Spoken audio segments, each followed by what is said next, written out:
I wanted to also make sure that Wesley was getting a chance to speak too, so I waited for him to speak because And I know think he it was gonna. good. Yeah, But yeah, I think just milling each other out. Yeah. I wish I got his contact. I know, because you're on his book. I Hell. messaged him on Instagram. I was like, "Hey, it was great speaking on the panel, blah blah blah." You don't know who's on your book. So I'll see if he responds to that. It's so funny. But I looked at all my messages, the one I sent him. It's never saw it was read. He hasn't opened it. No. He hasn't opened it, but I think it's because he's not following me or like. He's probably That in is his another archive. inbox. Yeah, that it's it in his falls other into. inbox. Yeah. All right, guys. Let's see. One more minute. Ribbon! Yeah. Sure. Thank We you. love Thank you so Thank much. you. Appreciate it. Thank you. Thank you. We are sent together. Be awesome. Ribbon.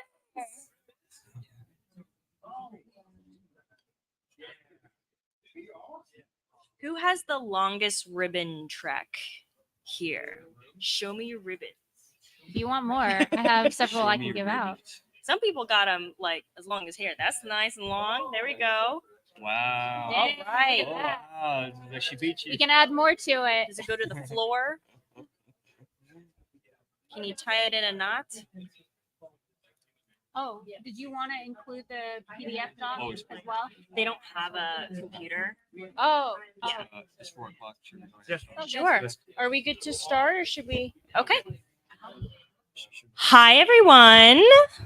Good afternoon. Thank you so much for being here today. And I also want to say hey to everyone in Twitch that's on right now.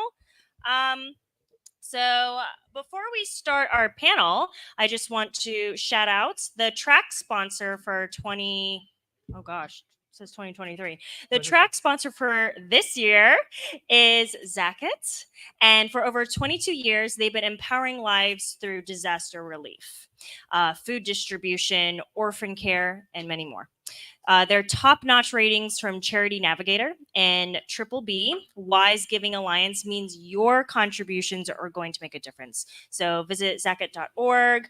Thank you so much for our sponsor. And also this year's DragonCon charity is the Arthritis Foundation. It is the #1 cause of disability. Arthritis affects nearly 60 million adults and hundreds of thousands of children. So DragonCon will match up to $125,000. That's amazing. And last year they raised $272,000 for the charity. So maybe we can beat that. So yay! Thank you so much. All right, so I'll move us into our digital media track, how to leverage social media for real life success. Is this an old title? Crap. Anyways. No, I made a title. Just kidding. Yeah. Anyways, I figured let's just start by introducing ourselves on the panel. So I'll go from this end of the table back to me. okay. Hi, everyone. My name is Naomi Smith. My pronouns are she, her. Born and raised here in Atlanta, Georgia. Grady baby here. I am full-time in the film industry, film, TV, and I also do commercials. I am a production designer as well as a full-time food stylist. And I recently did my first narrative this year of a short film that will be in festivals for the next 2 years. Woo! What's up, everybody? My name is Alan Z. I'm a hip hop artist and actor. So I have credits on Netflix, HBO Max, and the CW. I also completed a short film that I wrote, directed, and starred in called Porcelain. And yeah, I'm just excited to share the space with you guys. Yay.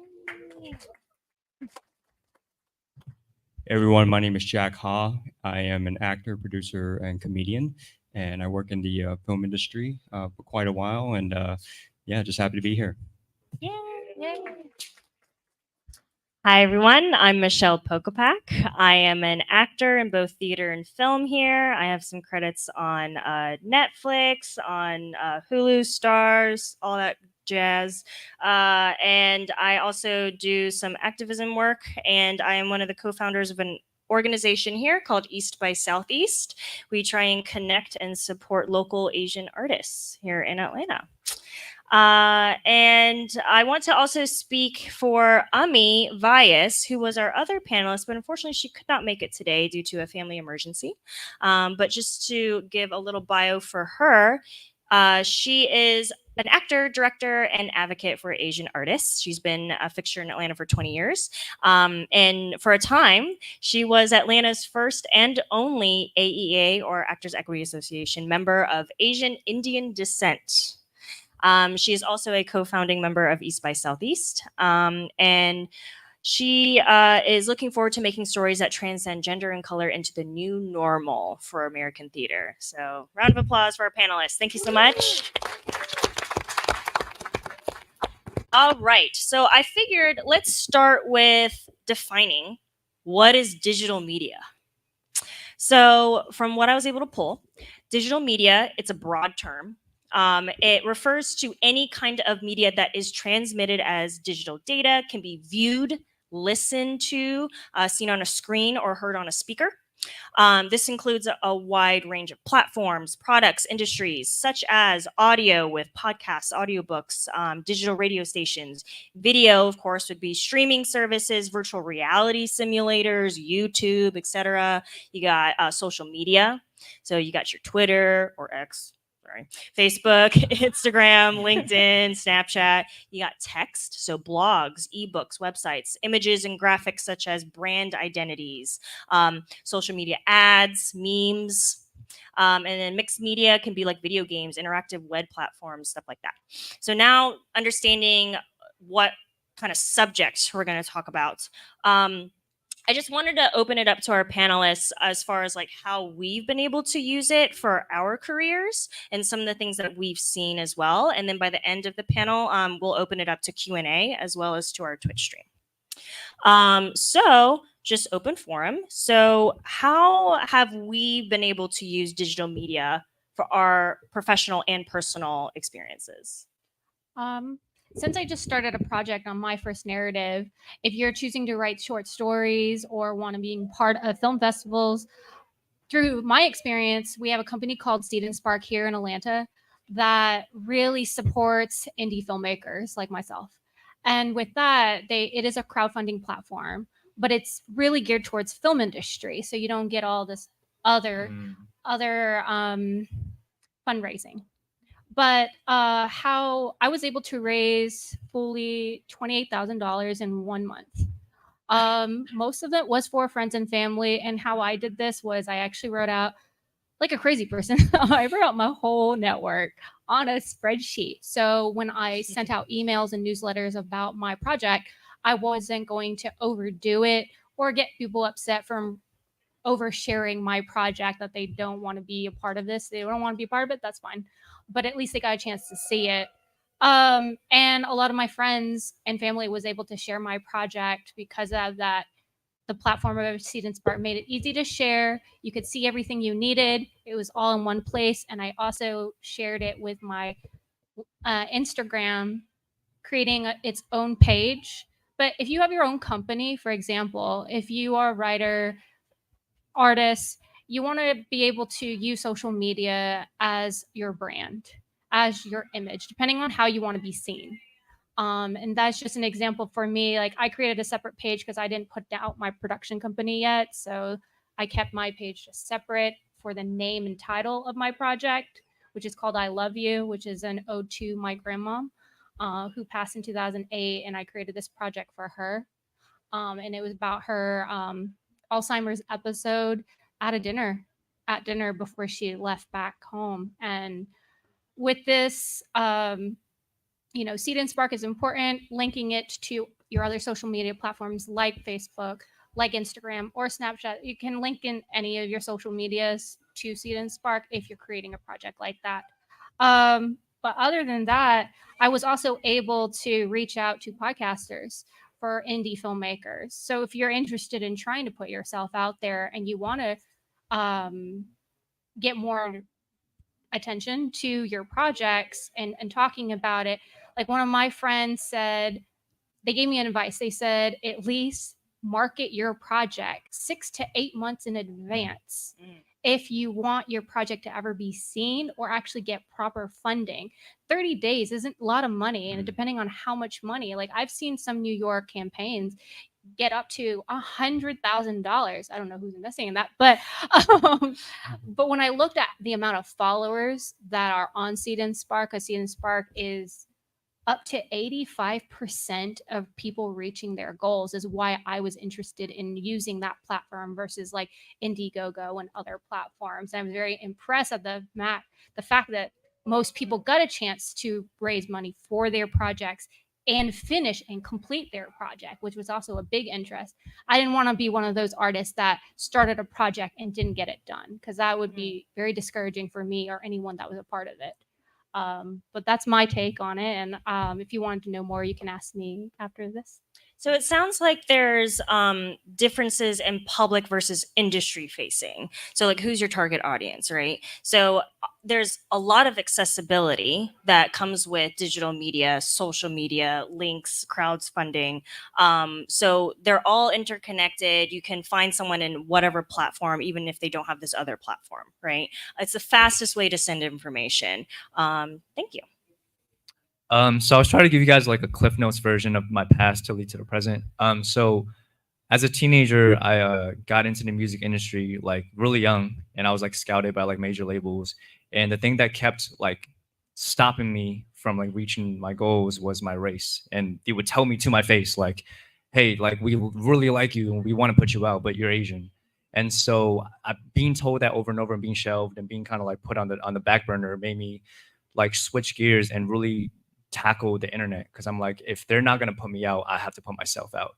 So I really learned how to be personable on social media and really be accessible to an extent, like to my to people who are reaching out, and really make them feel like a human experience. And I think like one thing about like building an audience and building a community is making everyone feel valued. Because I feel like for me, like the reason I try to respond to every positive comment and message is because that person didn't have to do that for me.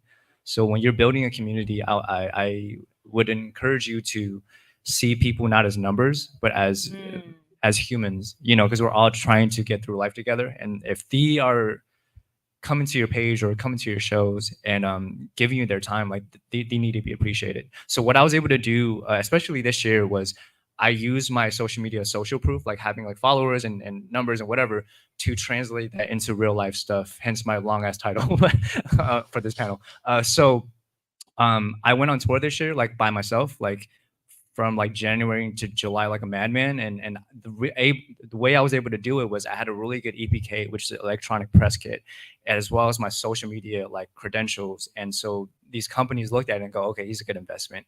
And so like the ability to use what you have on the internet to translate that into real life that is going to help you get to people to value you and invest into you. I'm going to add to that, having a press kit for your business, any business that you have, is important. Having a good headshot for yourself, represent you, or even if you don't do that, you have at least a logo for your business.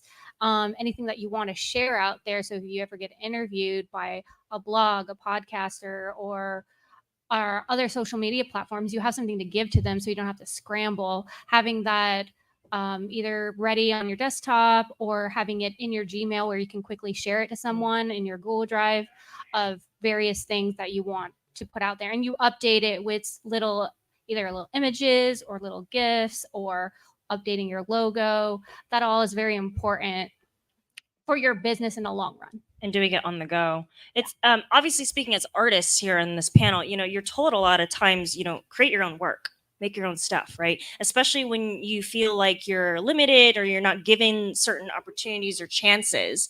And so the way to funnel that and to use it towards you and authentically representing yourself and what you want to put out there, what stories we're putting out there, digital media has allowed us to make that incredibly accessible, customizable, to be so individualistic so that we can better represent ourselves and our authentic selves, especially when it comes to certain identity kind of issues, right?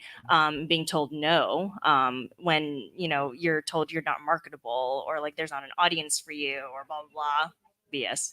And I like this point that you made, Ellen, about like the interactions that you have.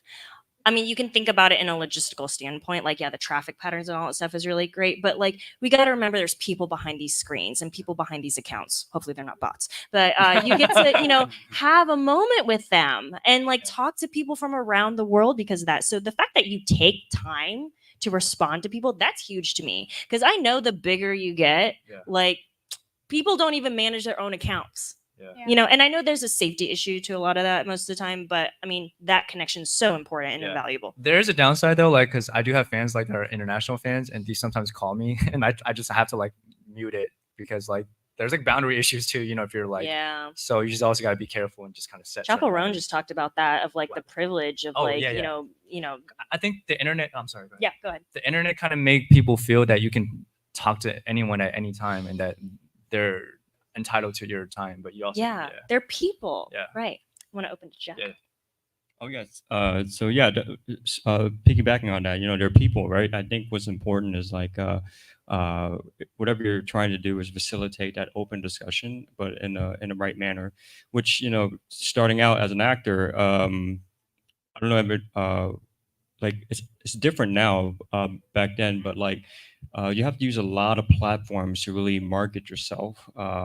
You have to find the right photographer, find a headshot. You got to find the right costume designer or hairstylist and makeup artist, and then you have to put that all together and then create a brand image of yourself or what you're trying to sell, and then also get in touch with all the latest, I would say like highly casting calls system platforms like Actors Access, 800 Casting, Casting Networks. These are very huge platforms that a lot of databases are used for casting directors that basically utilize them to put out these casting calls. But of course, that's where you have to also find an agent that represents you. And that agent goes into those platforms and they really pitch you to these casting directors. And if the casting director likes what is pitched, then they will invite you to the casting call. And of course, you will have to audition, which you have to send in the self-tape.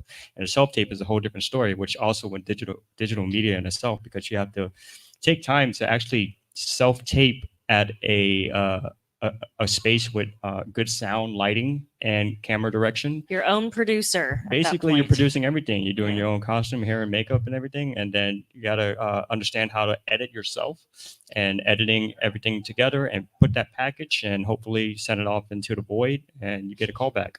And Yeah. after the callback, you're like, okay, we got to do Zoom. You got to get familiar with doing Zoom, because Gosh. not a lot of people, especially during COVID, we got familiar with using Zoom, but still it's a little bit more complicated because they're upgrading so much feature and so many things, and then you're like, oh, I didn't know this was happening and all that. So I think just constantly trying to like educate yourself consistently on the latest technology and updating yourself and being more aware of how everything is rapidly growing. I work with AI and VR technology, and it's happening quite quickly. And I would encourage we are slowly getting to that point, but eventually we'll catch up to it. Just try to slowly get more involved and informed on that. Yeah. That's such a good point of like just trying to keep up with the changes. And being self-made as artists and stuff, particularly in the acting world. I cannot tell you like how much of a leg up that is. Self-taping is pretty much the only way almost. I mean, when you go into in-person, it's mainly the next step nowadays versus like an initial audition, like callbacks, for example. And like Atlanta was actually really big on that. They were quite a lead versus other markets like LA and New York, because we were so far away from other major hubs. I remember like a lot of folks that were local actors in Atlanta, for example, they would have to travel over to the Carolinas or Wilmington, and like that's a far drive, and people would do it. They would drive a whole day's worth just to be seen for 2 minutes and then come back down. And so they started that self-taping kind of practice, and then LA and New York markets started picking that up. So Atlanta actors were actually a lot more skilled in that and faster than others, which was really interesting to see that change. To speak on myself, so actor, theater, and film. Obviously, there's a little bit more digital media involved with film, but with theater, I'll speak on that. They've always struggled to like bring in audiences, right? And I think film is a lot easier to find, to get to, and then theater, like it's hard to cultivate those audiences. And so how do you interact, especially through like social media, for example? So you're seeing a lot more like interviews, you're seeing a lot more advertisements, you're seeing a lot more film people in theater now, especially with the strikes going on and stuff. So it's always ways to grab attention, advertisements, right? And we're seeing it as a new form of media in the space. For example, projections, or you'll get other digital ways to tell that story live, which is really interesting. So for me, I I always thought that I never had to worry about this kind of stuff. Like, that's why you have a rep. That's why you have agents or managers to do that for you. But it's not the case. And what they kind of don't tell you in art school or clown school, whatever you want to call it, right? Is like it's a business, right? So you learn the techniques to do what you do, but they don't tell you how to fit yourself in the working world, and then how you are essentially a business, and how you have to like present yourself in a certain way, branding yourself in a certain way, right? And as an artist, it's like, how do I do that without selling out? How do I do that without, while still focusing on the things that to tell the story artistically? So it's a lot to put on yourself, right? And I think, thankfully, with social media, we're learning how to do that naturally. But then how do you distinguish both of those different profiles of yourself? And then how do you not get lost in like the selling out part of it? How do you not lose yourself? And then, there's the whole influencer side of things as well. So there's so many different like avenues you can go. I think starting up from the ground up, this is the most useful tool. Because once you have that elevated team, they have people to do that for you, right? You have a PR rep, literally. But I remember just getting the word out to your local community. Word of mouth is still like the biggest way to send out information and to tell people about what's going on. But man, like social media for like smaller projects has been such a huge way for me to be able to grow, like East by Southeast, for example, a small community where I was able to tap in to see what are the needs of the community and not keep it digital, also marry that with in person. So that balance is super important, because then it's lifeless, right? Yeah. Yes. Yeah. Very true. Yeah. I also highly recommend, when you are building your business, your brand, and your image, be genuine about it. Like, people can really actually read off the fact that you're not being genuine, or you're being fake, whatever fake version that is. If you truly mean what you mean with whatever business that you have, like for me, mine is designing and art direction and props and sets. I have to be genuine in these interviews, and really aid into the design or the idea of whatever the director is trying to convey. And I take everything that this person is saying with words or a piece of paper or PDF. I take it and I create the color palette. And I go to a prop house and photograph everything and take this whole aspect of the skill that I've obtained. And as not only a young woman here in the industry, but it is very helpful to be skilled in many areas. People are going to always tell everyone that if you have too many skills, it's looked down upon, but that's not true. Like, how to do something, you go and do it. Like, you don't have to you shouldn't listen to anybody that says you can't do it, or we don't know what you're doing. If you want to do something, go do it. And if you have this idea, there's no one telling you no. Like, I think the hardest thing about what happened to me when I was younger and holding myself back is never executing those ideas that I had, and thinking back on, all right, I could have just done it. I could have just done it because someone else over here just did it. And then I'd be like, oh man, that was my idea. And there's not many unique ideas out there. It's also taking what we already have and turning it into something that makes us feel passionate, makes us feel motivated to excel in your idea. For me, like, for example, with my film or my business, is every time I have an idea, I'm going to go and execute it, no matter what, put 100% of my efforts into it. And if it doesn't work, that's okay. You learned something, you made a mistake, and you go try a new idea for yourself. And don't expect it to be a like polished product at the end. Yeah. You know, you got to put it out there, put that draft out, and then redo it again if you're able to. Yes. Yeah. I also want to speak for Ami. She was able to put some input here. So when it comes to digital media, she says she doesn't have a personal presence, so she's not really heavy on that. But what she does have experience is with marketing, so particularly through theater. She says that she's absolutely giving away her age when she says that one of her first jobs right out of college was identifying what new media outlets for a PR company were. So when it was just breaking through, and new media then morphed into social media and now digital media, and the end result is the same. So seeing all the changes from past to present, she was saying that it's really just about getting your information out there to as many people as possible. So that exposure. However, as we've evolved and gained more channels, too many people, we get lost in the burnout of it. There's too much stimulating, right? And to stop thinking of digital media as an ends to a means, and start believing that just having a digital media presence is the point. So that's what she says on that. And you don't have to post every day. If you're on any sort of social platform or a podcast platform, you don't have to do it every day. Like 2 or 3 times a week is enough for people to stay engaged in your Yeah, sure. platform. Mm-hmm. Sure. Mm-hmm. Yeah, go ahead. I mean, I was going to agree to Naomi, because the algorithm works in a way where like it kind of revisits it every now and then, and that's why the views keep going up, or however present you're trying to put out there. And I was going to add, if you don't have the time to constantly be on social media, there are like websites like later.com, so you can upload everything.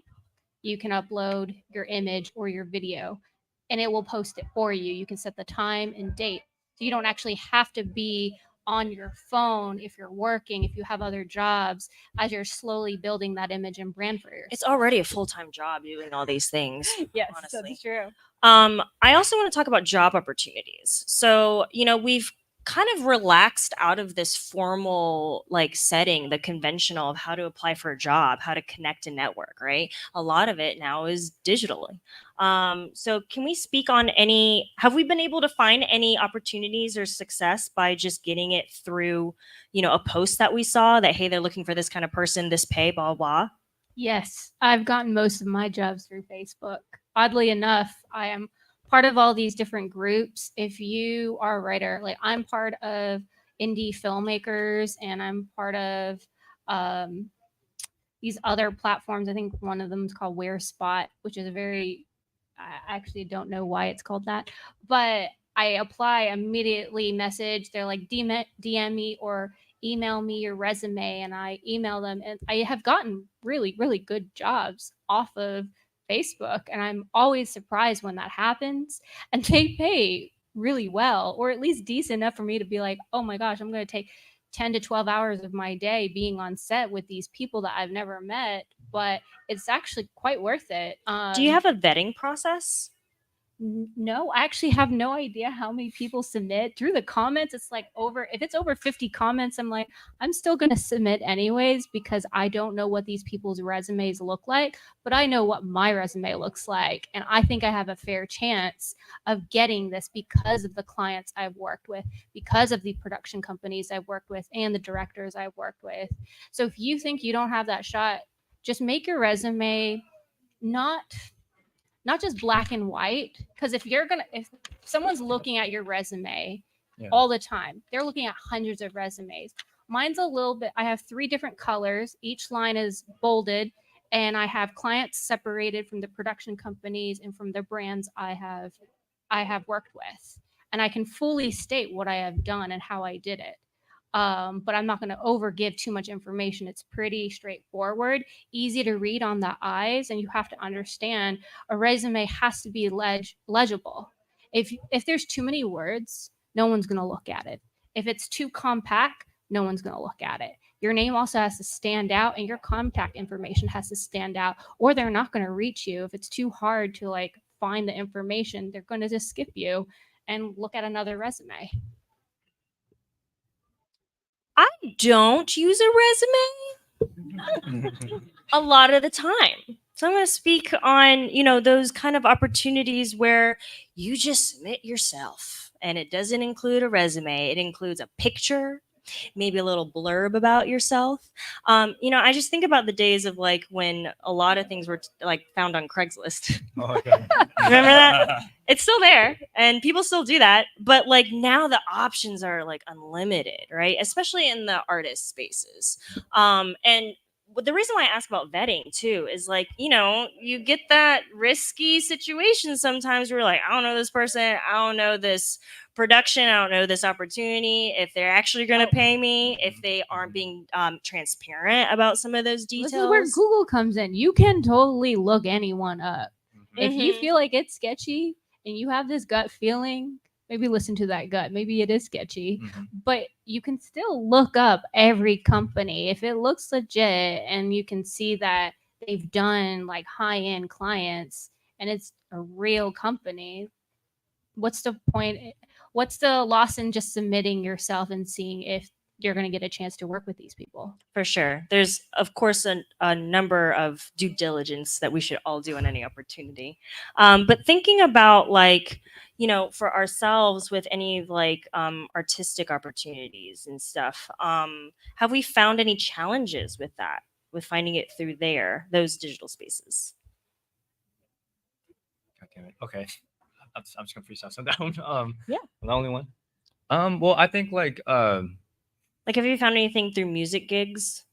Just finding it like posted somewhere and you just take it Yeah, on? yeah, Or is there an issue with that? Yeah. honestly, yeah, like I've found like certain gigs like festivals and stuff like that just off like Facebook events, and it'd be like, I'm gonna throw my hat in the ring. It's worked a couple times, and they're like, really, you've heard of us? And they're like, well, we know who you are. And I was like, oh, great. And I was like, because it's just a shot in the dark.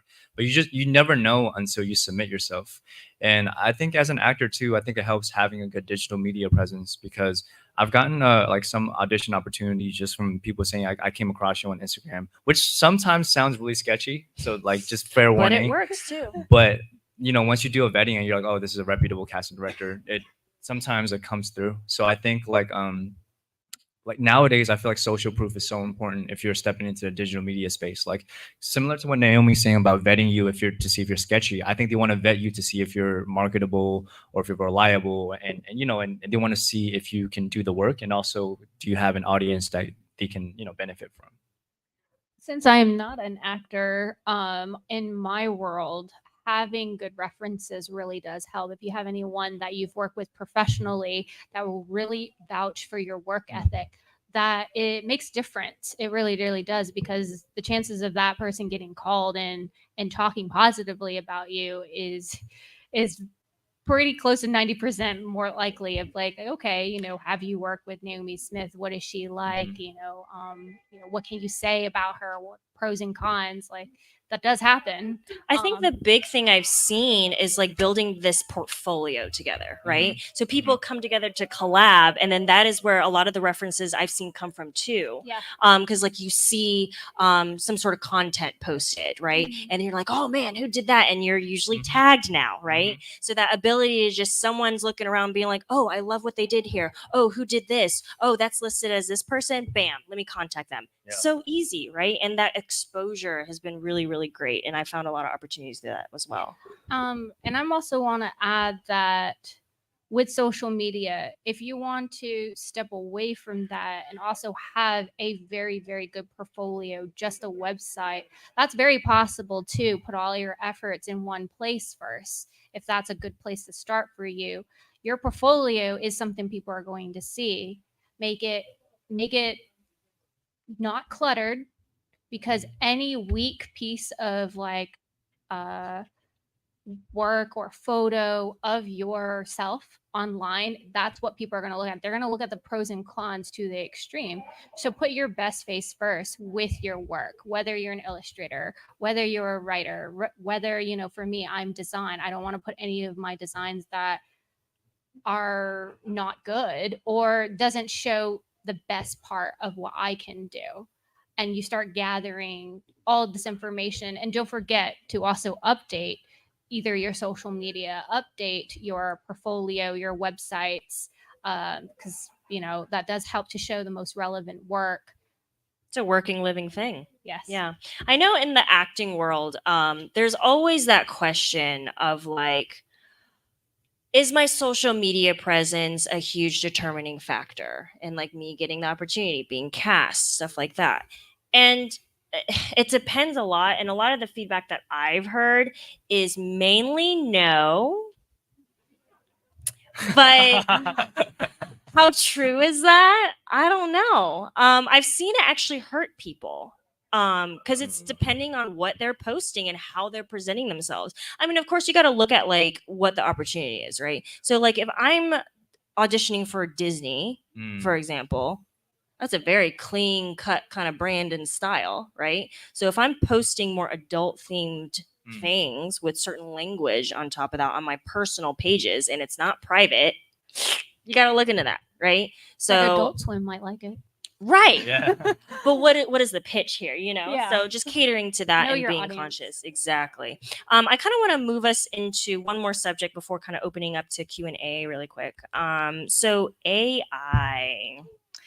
So that's been a new little realm we've been figuring out. I have a lot of And positive things Think to next say door is about playing it. AI. I'm gonna be right back. okay, anyways. So, you've been seeing it a lot too with writers and with SAG performers. Strikes have been happening in film and TV, and now gamers are now having this strike going on right now, especially when it comes to motion capture, the video realm. So, what are our thoughts on AI and like how that kind of compromises our work, especially in the digital media world? So Compromises? Ooh. Compromise. Sorry, it's not So- the right word. Whatever. correct me. compromising. So I work with AI VR technology for a company where I puppeteer for virtual reality for training simulation for various companies, Salesforce, Google, Facebook, you name them. They use our training simulations where we talk about like diversity, equity, inclusion, microaggression. It could be for sales, medical, government, across the platform, anything, right? The technology is growing very fast. At this moment, you don't know what's happening because it's happening in the back doors, right? Unless you're actually involved with it every day, and it's quite scary actually because at the moment the technology is getting more advanced to the point where eventually it will become more sentient. It knows how to Skynet. do everything. Yeah.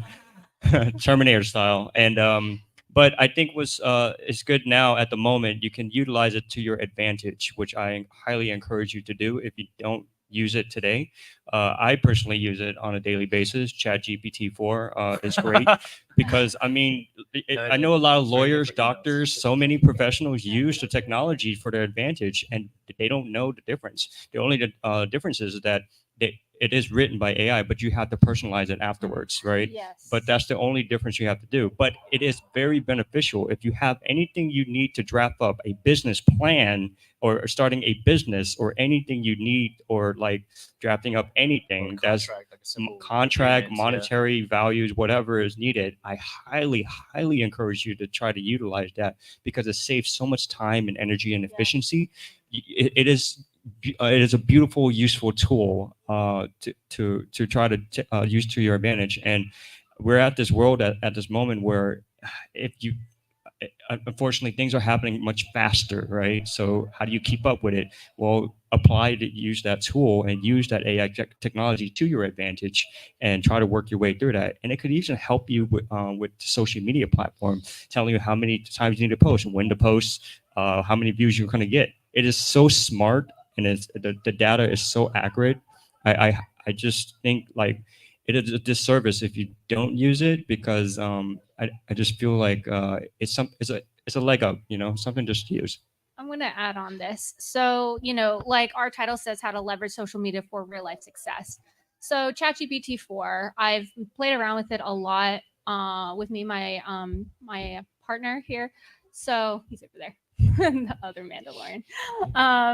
So, ChatGPT 4, we used it for our business. I will write out an email. a nice one to whoever it may be, and I put it in ChatGPT 4 to revise it in a more professional setting, depending on who I'm talking to. I'll take it back, copy and paste it back in my email, and then personalize it to that person that you're sending it to. You want it to feel like you, that you're the one talking, not this AI. And you want it to feel warm, not cold. So that's one way to do it. Emails are very helpful. Personalizing it is vital and important, but also budgeting aspects. So if you're trying to budget carefully on your business, you can use it.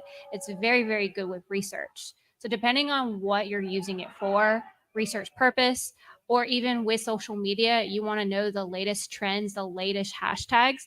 It's going to give you the latest hashtags that is being used. It's going to give you the latest history. It's going to give you like history all the way back because it's using what's on Google. Instead of you researching it, you can ask ChatGPT to do the research for you. It can also give very good PowerPoint presentations and can give everything in chronological order. Just depending, you have to give it a very direct question though, and how do you direct it to where you want it to go? Sorry, I'm getting a little distracted. Guys, can we cheer really quick to like mess with them? Yeah, digital media, baby, digital media. All right, calm down, Lil John. Calm down. But I think this is a good way for us to segue into the audience. So Do we have any questions out here or Twitch? Yeah.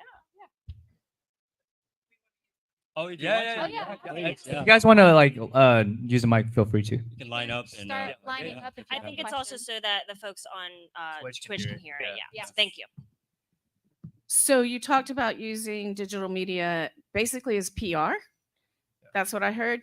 Are any of you making content to, as content creators, trying to monetize your Instagram or TikTok or anything right now?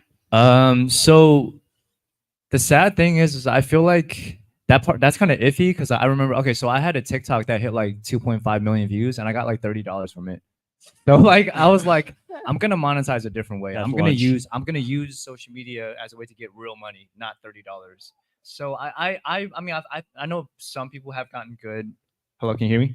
Some people can gotten really good money through like consistent cringe content, but like I feel like it's what you want to do with it. I feel like there's better ways to do it than just $1 here, $2 here for posting. You know what I mean? I feel like using social media for like getting actual money in the real world is a better investment in my opinion. And really adding on to that, it's also just knowing your audience. Like I have my account attached to my business account on Facebook, and I can watch who's on it, whether it's a man or a woman, the age range, and what country it's coming from.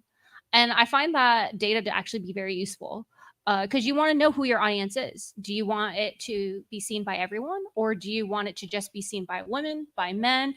Where do you want it to be seen? And what age range are you aiming for? Because you kind of need to know where your business is going to get more people to keep going to your platform, to keep coming to your website so you can keep putting out the content that you want to put out.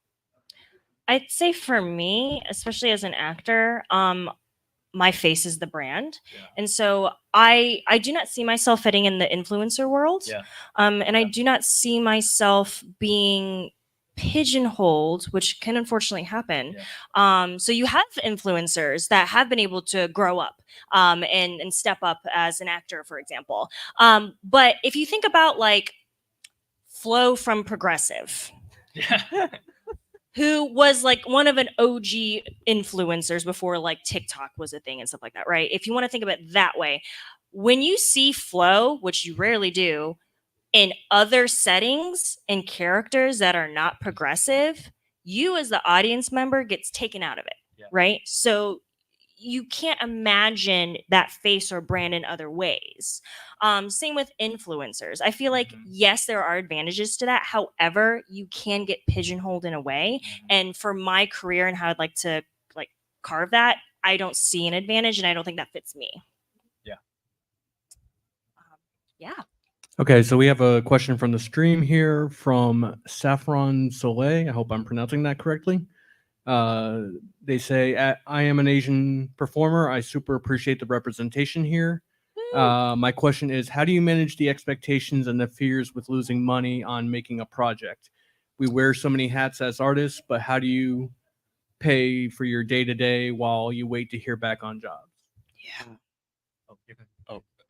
Really good question, right? How do you find that balance, right? And honestly, it is finding that balance. So it is really trying to prioritize and organize everything as much as you can, and finding flexibility, right? So I was fortunate enough to I actually do a lot of things. I mean, I do I work in production, film production. You know, I've actually worked with doing like second AC, first AC, production assistant, you know, art with Naomi here. I find those avenues, right? Those freelance works. I do like some stand-up comedy gigs, right? And I also work, do like standardized patient work as well as an actor. I work with a few hospitals, like Emory, Kennesaw. The standardized patient is basically like a simulated environment where you play a standardized patient, displaying certain symptoms and everything for like upcoming nurses or future doctors to really, you know, go through the simulation with that. So, you know, I think it's really finding those certain avenues and finding those balance that really help out where you can like find the key factors for monetary gain, right? So from there, you know, eventually, you know, once you do find that balance, everything works in place. And don't worry about, you know, if you didn't get the job, that's fine. There's going to be more jobs. There'd be more opportunities. You got so much more ahead of you, right? It's just finding the balance between the chaos of it all. And once you find that center, eventually you can find ways that works for you, that works for your own time. You know, so don't feel like you need to always utilize your time to please other people or be there because you have to be there. Do what's best for you and what works for you. Yeah. Yeah. Oh yeah. I definitely agree with him. I feel like having multiple streams of revenue is what keeps me sane. Is I think like, so when I'm not auditioning for like a movie or a TV show or on set, I'm on the road and I'm performing. I'm getting money that way. If I'm not doing that, I'm writing and releasing music. If I'm not doing that, I'm writing music for like a TV and movie, which is like sync licensing. And so just as long as I keep myself busy and I have some form of like, you know, like money coming in, it helps me keep my momentum up. And I think having everything for me under the Alan Z umbrella, like, and no matter what, it leads back to me. And so I think whatever you do, it's like if you're able to kind of tie it back to yourself, like you're never like selling out per se, because it all supports what you're trying to do ultimately. Yeah. I want to add to that, like, give yourself a break, know your worth and your mental health. Also, always add to the skills that you already have in your pool. So, like, I also do many things, and having multiple resumes, doing multiple jobs, it's not so bad. Like, I am a freelancer. I work for myself. I am my own boss, so I know how much time I'm going to give to each project. And being a designer, what do I design? What tools do I use? I'm going to aim for jobs that I'm going to be using my design tools of like Adobe Creative Suite, and constantly making sure I'm keeping my skills up, because it's always evolving and changing. So depending on what job field that you're in, you want to keep those skills active by you doing other part-time jobs if you're not doing the big jobs that you want to aim for. Of course, keep applying and keep applying for all those jobs that are out there. And even if you don't get it, don't get discouraged, because it is a competitive field. Being in the creative field, there's only so many people that can be in that position at once. But that window of opportunity will always come back, and just know to be ready that, okay, I'm going to submit this time. I'm going to keep aiming for it, and don't give up so easily, because, you know, your dream is you, whatever you want to aim for. So just keep going. Money sucks. Oh, really? So yeah, when you don't have it. But when you do, it's great. Yeah.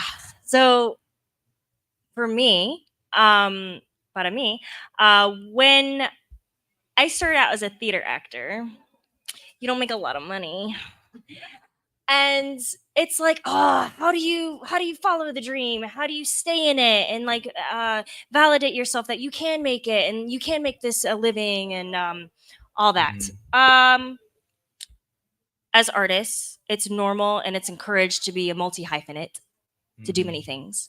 However, what happens when you're multi-hyphenates also don't make money? There is no shame in having a day job.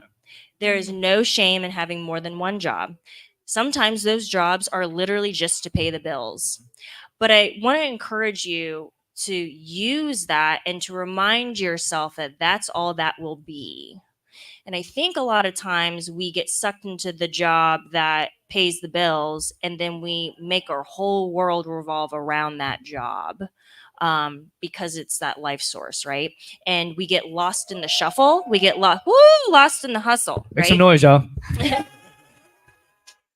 And you gotta remember to look at what's your North Star here, right? So like, yes, I'm doing this job for a little bit so that I can make the money to fund the things that I actually want to do and treat it as such.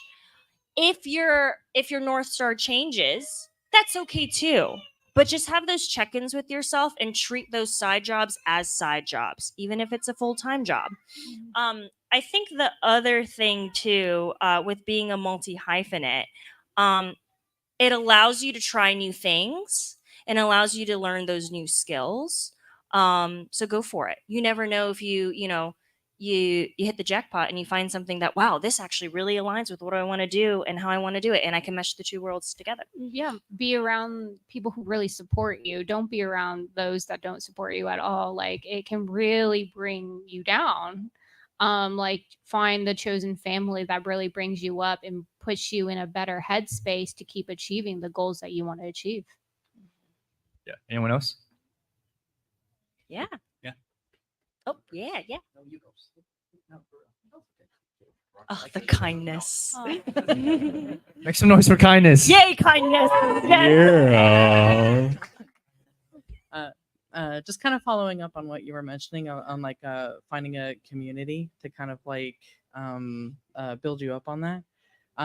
Is there like any sort of advice that you give for that? I often find myself in places where I try to find communities that may do. I'm working on a radio drama podcast, and it's hard to find people who may like align with that sort of thing, or without leaning too heavily on needing all the support and not really giving much support back, and that sort of thing. So if you guys have any advice on that. Well, I found a lot of my creative friends just by actually being around the indie filmmakers. You'll be surprised that they don't have to do the same thing that you do. They just have to believe in the same way that you believe and how you process information. Be around a lot of neurodivergent people who are very ADHD, who like to have a lot of hobbies, and it keeps you kind of going because, like, if they're going and you're moving, you can all bring each other up. It does take time to try to find your tribe, but when you find it, you hold on to it. It took me a while to find mine, but I would say now, being where I am, I would say probably it took me at least 4 or 5 years to really find the people that I really want to be around and to cut out the toxic ones, the Ooh, ones that's that huge. really bring you down, and really executing the chance of saying, you know, that person, I don't want that person back in my life, and or I need to keep that person at a distance because the way they speak to me is just not appropriate, or Or it's just or transactional. it's aggressive. Yeah. And you gotta know where your boundaries are, and you can always speak up even if you don't want to speak up right away. You can also just remove yourself from the situation and just step over there. So I think one other thing I want to add to that, something that my a teacher told me once is, don't try to inspire others. Let the work inspire you. So instead of putting the energy out there to get people to see me, to come support me, blah, blah, blah, if you just instead reverse it and try and bring that towards you, bring that energy towards you, manifesting it, right? Because you're already so focused on serving the work that you do, the story that you want to tell. And when you get so invested in that, you yourself become inspiring. And even that's not your intention. And people find that and they feel that and they see that and they'll flock to you. I think you're in the right place too. I mean, this is Dragon Con, so like, Yes, you're definitely at the feel right you're place. like, there's so many avenues and leeways.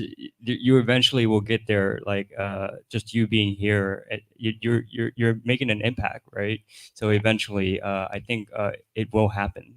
And yeah, I think you'll find your tribe. I just want to say you have a very good aura about you because when I was first answering my questions, I just looked at you and you just nodded. I'm like, oh, you're right. I am saying the right things.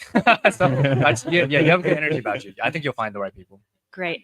Yeah. Yes. I think so. We have about 5 minutes left. I think Oh, we have yeah. time for at least one, maybe 2 questions. We'll see how much we can fit. I know, but time. Sorry. So the good news is you've already answered part of my question. So it'll be quick. and Okay. We'll squeeze in one more. I wanted to say, yes, Dragon Con is a great place to just be yourself. Who here doesn't feel included? I mean, Dragon Con, right? So on that note, you already spoke on it a little bit. Can you tell a short time where you use social media to help find your people, like find the group that you belong to? Okay. I want to say this. I feel like growing up, I admired a lot of like hip hop artists and R&B artists and things of that nature. And now those people are like my peers, and a lot of them met me through social media. Like they would find like a video of mine or like, all right. So like, you guys remember before Meta Verified, you had to actually get verified.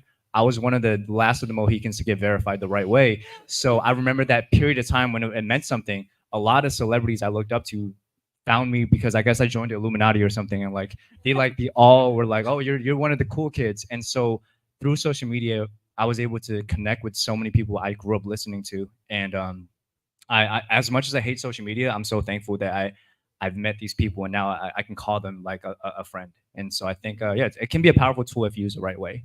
And like when I put out my separate page on Instagram for my short film, I had a lot of film festivals message me privately, and I was very taken back by that. I was like, oh, how did they find me? I guess I did the work. And the fact that is like, I looked up these festivals, I got a chance to like respond back to them, be like, hey, when my project is done, I'm definitely submitting to you because I am talking to a real person. It's not a bot, it's a person. And they're trying to make a difference by doing genuine storytelling, which is what I'm really a part of and what I believe. So yeah, I would say social media, you can find the people that you're looking for and you can get what you're looking for out of it too. Of course, sifting through all the other bullshit. But yes.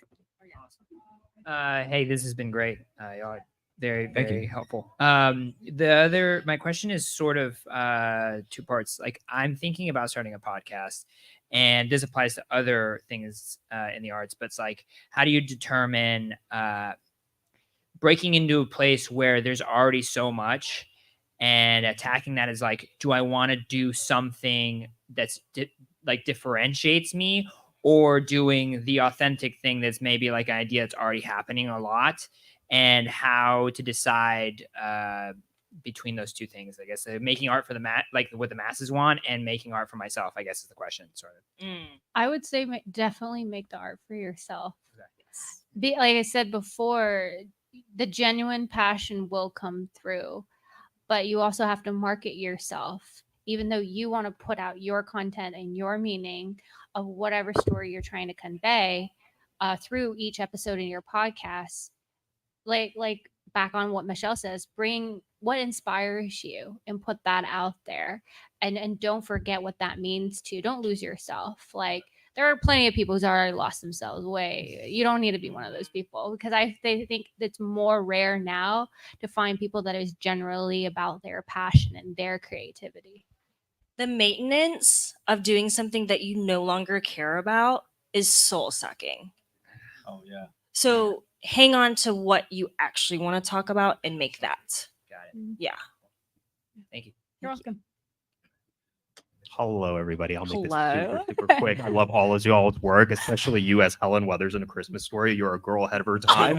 And on more than one occasion, you can beat us all up. Jack Ha, you're great in Doom Patrol. Alan, I tag you in my Instagram stories and the using your music. I love the squint there. And your food commercials are great. You do great. Also, can y'all please share your Instagrams? Oh, So that we can all use that Yeah. by all means. I'll start first. Mushi Bushi, MOOSBOOSHI. Everybody, Shameless plug. Thank And now he you. goes. Let's go down the table. What are some Yes. plugs? My Instagram is Naomi Bowie Smith. It's NAOMI Bowie, as in David Bowie, BOWIE Smith. And you can find the rest of my info on the link right under my name. My Instagram is at Alan Z Music. That's ALANZ Music. You can also find my music on Spotify and Apple Music under Alan Z. That's 1L ALANZ. And my Instagram is Jack Ha Comedy, JACKHA Comedy. And please DM me if you have any questions or concerns or anything. I love to help people out. So if I have any connection that I can connect you with, it's a way for me to, help you get to where you need to go. You can find me at Pokepac, POKOPAC. That's my last name. I also have on my page at East by Southeast, which is East_X_Southeast. Through there, I got a link tree. You can see my IMDb, all those good things. And I think that wraps us up. So Yeah. thank you all so Thank much. you. I appreciate Thank you you, all being everyone. here. Thank you. Continue the conversations. Have a great con.